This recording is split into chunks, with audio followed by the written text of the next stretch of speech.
Fala galera, beleza? Meu nome é Renan Fará, eu sou advogado. Eu quero conversar com você sobre o efeito colateral da lei de abuso de autoridade. Fica comigo.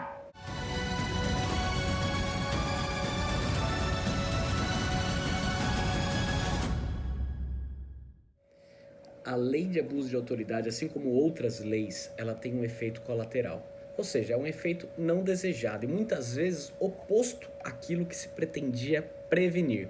Então é muito comum a gente falar sobre efeito colateral da Lei Maria da Penha, em que o marido, muitas vezes, por ser punido imediatamente quando a mulher já faz uma notícia do crime, notícia crimes ou boletim de ocorrência, ela fica com receio de fazer essa notícia crime.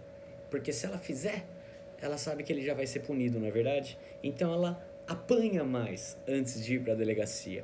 E isso é algo que a gente não esperava, que a gente não desejava.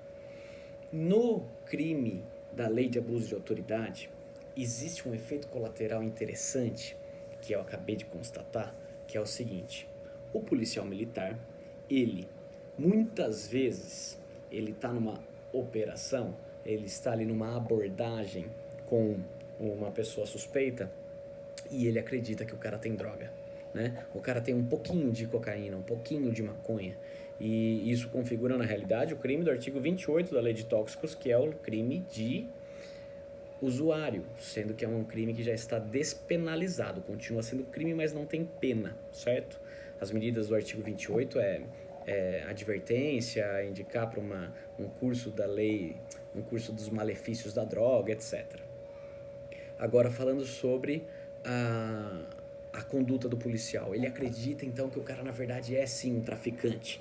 Aí ele faz o cara ir até a casa dele, ele invade o domicílio, tá?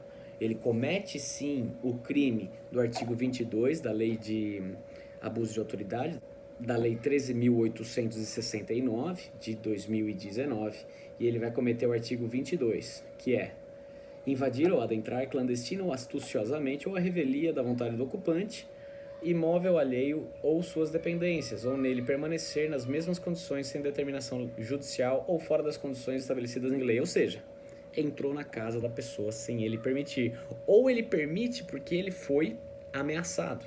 E aí vai caber aqui o parágrafo 1º, né? Incorre na mesma pena quem coage alguém mediante violência ou grave ameaça franquear-lhe acesso ao imóvel. Então é o mesmo crime. Ou eu ameacei você para você me deixar entrar, dá na mesma. Não há crime se o ingresso for para prestar. Aí é que vem a ressalva do inciso 3, parágrafo 2º. Ele fala: não haverá crime se o ingresso for para prestar socorro ou quando houver fundados indícios que indiquem a necessidade do ingresso em razão de situação de flagrante delito ou desastre.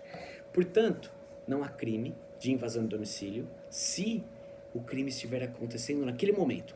Vamos supor, o policial tem certeza, tem fundados indícios de que ali é um lugar que está tendo sequestro. Tem uma pessoa ali em cativeiro. Ele vai, invade e encontra. Poxa, existiu crime de invasão de domicílio? Não, existiu um herói que encontrou o refém e salvou, né, e matou, e acabou com um crime, resolucionou o crime. Legal. Agora, vamos supor que ele entra, ele invade porque ele quer encontrar mais drogas e ele não encontra as drogas. Como é que fica essa situação, né? Porque é aquela coisa, quando ele faz isso, ele acredita na intuição dele, na astúcia dele, ou às vezes ele até acredita no faro do cão, tá? Isso daí é outra história. Um dia a gente fala sobre o faro do cão, se permite ou não permite entrar no domicílio. A gente já sabe que tem jurisprudência dizendo que a mera denúncia de crime não permite a invasão do domicílio, beleza? Já está pacificado no STJ, no STF. Porém, no caso do policial acreditar que a pessoa tem mais droga na casa, ele vai e invade e não encontra. Eu faço uma comparação, parece que ele chuta a bola e sai correndo atrás. Já viu gente jogar bola desse jeito? Chuta e corre atrás?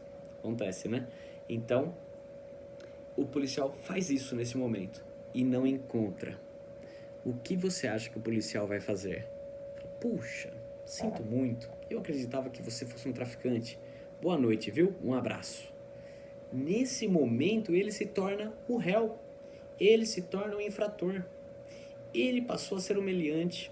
aquele que cometeu crime de pena de 1 a 4 anos e multa de acordo com a lei de abuso de autoridade.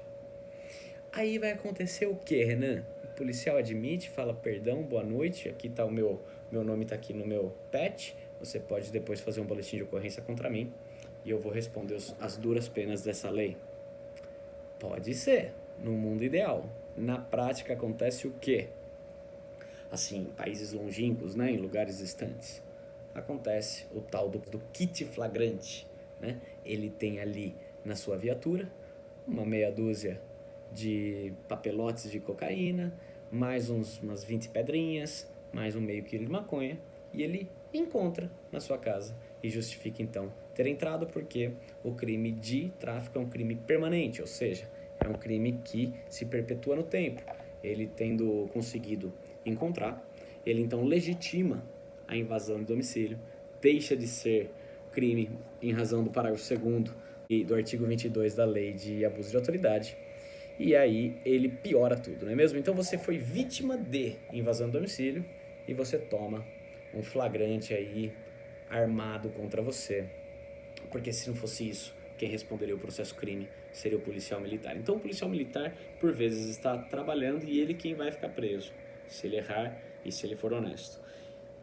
Olha que contradição. É isso que a gente tem, o efeito colateral, o efeito indesejado da lei de abuso de autoridade. Eu vou falar muito mais sobre isso, vou escrever um artigo sobre isso. E se você quiser saber mais, você pode conhecer profundamente essa lei se você acessar leideabusodeautoridade.com.br. Um curso nosso, fica a dica para você.